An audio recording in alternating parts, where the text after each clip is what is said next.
Hello, and welcome to the inaugural Nintendo Peripherals celebration. Now, introducing your host, John Smith. Hey, oh, how you doing? How's everybody doing tonight? Hello, everyone, and thank you for being here. Tonight, we celebrate some of the most innovative underdogs throughout history. I know you're all excited, so let's get right into it. Our first awards recipient is a mainstay in the computing world, but had only a brief career in console gaming. That's right, I'm talking about the SNES mouse. Let's take a look.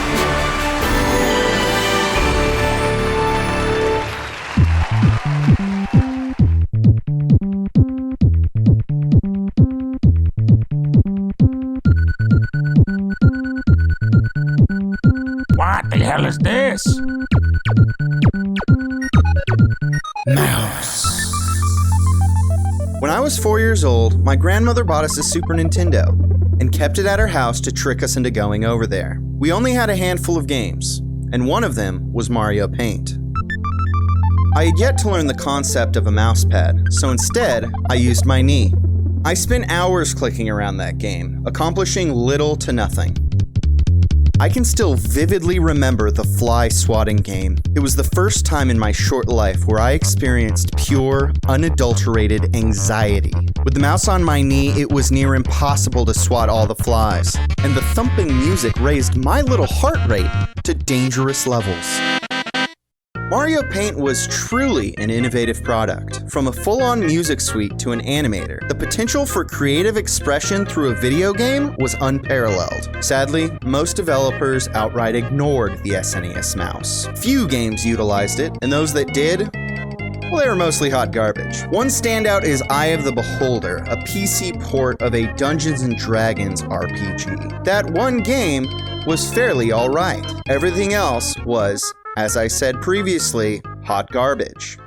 So, SNES mouse, your life was short and lacking accomplishments, but that doesn't mean we don't love you. This one's for you. You were created by Nintendo, but nobody saw what you could be. And without the concept of a mouse pad, you were the mouse upon my knee.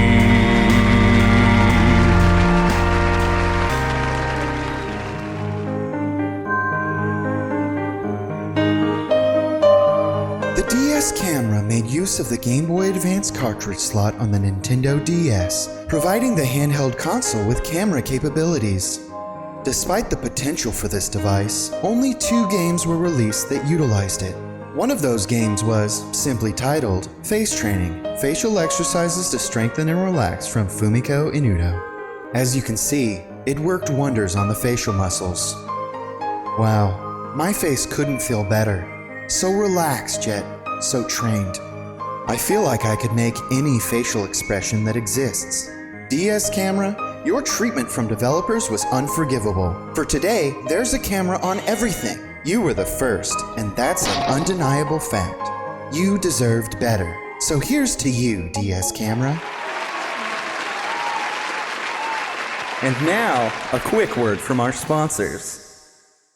The Nintendo Peripherals celebration is sponsored by the Pizza Posse, Children Barn, and contributions from viewers like you in the form of ad revenue.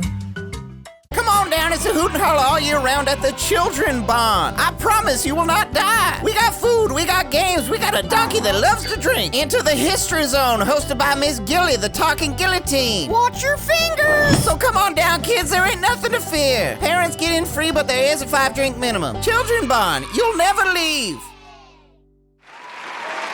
For our next awards recipient, can we get a drum roll? What's that? Those aren't drums. Could those be bongos? That's right. Let's all give it up for the DK Bongos. The DK Bongos combine gaming with the one thing people had never considered, Afro-Cuban percussion instruments. The bongo first appeared in eastern Cuba in the late 19th century, though its specific origins are unknown. The bongo quickly took Cuba by storm, and later, the world. But despite its mainstream success and use in universally celebrated acts like Santana, the Allman Brothers, and the Mission Impossible theme quartet, no one was able to unlock its true potential. That is, until Nintendo came along. Known for using his hands to hit things, Donkey Kong was the perfect candidate to promote Nintendo's bongos. The DK Bongos debuted with Donkey Konga, a rhythm game that elevated the genre to new heights.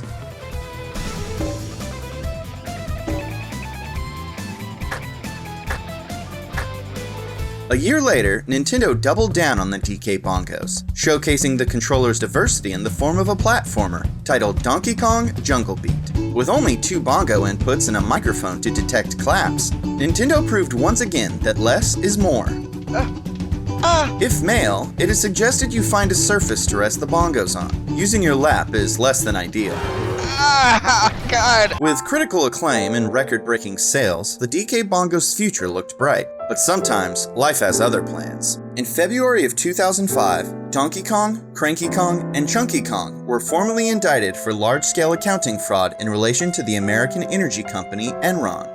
Nintendo immediately cut ties with the Kongs and discontinued all sales of the DK Bongos. And just like that, the DK Bongos were no more. But we remember you DK Bongos, and we'll never forget. Now, before we recognize the guest of honor for tonight's proceedings, let's take a somber look back at some of the peripherals that are no longer with us. NES Power Pad, Laser Scope, Rob the Robot, Cooking Mama Wiimote Attachments, Pokewalker Pedometer, Bowling Ball, the SNES Exertainment Bicycle, Singer Sewing Machine, and Amiibo. They died a long time ago. You just haven't accepted it yet. And now, presenting the award for the most underrated, underappreciated, and underutilized Nintendo gaming peripheral of all time. The winner is the GameCube ASCII keyboard controller. Get on up here!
That was quite a doozy, wasn't it? Kind of a fever dream.